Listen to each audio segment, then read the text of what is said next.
Okay, so I got one flower bed here to go ahead and put down some plastic just to keep the weeds from coming up. And so I'm going to go ahead and show you how I will go about putting this on.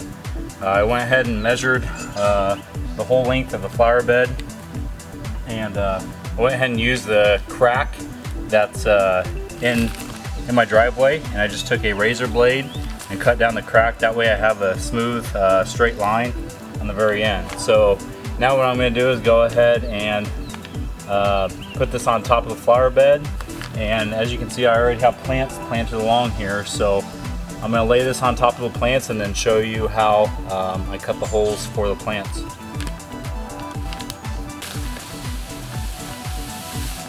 I also bought these garden contractor fabric garden staples at the local Ace hardware store, and there's 100 staples that come in this, and they are 4.5 inches of length, and they seem to do the job to pin down the plastic.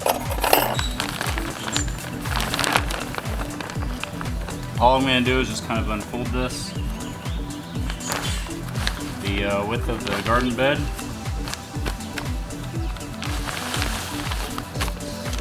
It's always important to remember where your flowers are, so that way when you put this down you can cut your hole around them. Okay, now that I got my plastic laid out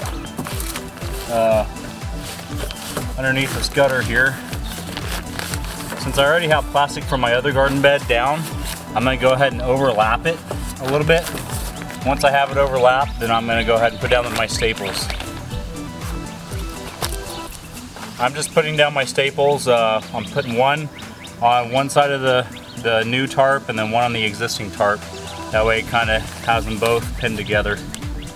Okay, now I'm ready to start cutting a hole where my plant already is. So I see it's here, so what I'm going to go ahead and do is just kind of mark an X right over the top of it.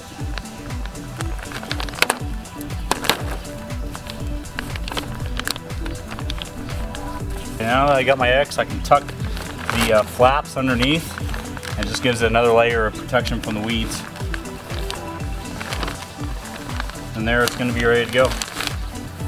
Now my plant can grow right up through the hole. I'm going to go ahead and take my contractor staples and start stapling around the perimeter. If I have any access over the brick, basically what I'm going to do is just tuck my plastic part. Any plastic that's hanging over the brick, I'm just going to tuck that under and make it right even with the brick that I have laid down.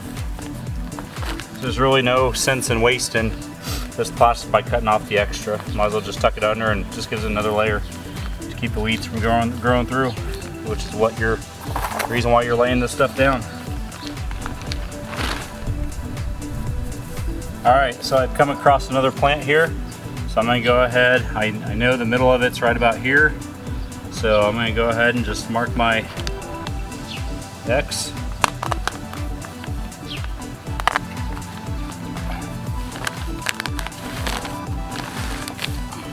I actually changed my mind. Instead of splitting this all the way to the end and creating a longer seam, I decided, since I have to cut a hole for this plant anyway, and it's closer to the edge and it's less of a seam, I went ahead and measured out the length of where I needed to cut this at the goal post, and then go ahead and I cut to the edge, since it's not really all that long, so I have a smaller seam versus going all the way down the end. So now I just got to kind of piece this together and then finish the rest of the flower bed off.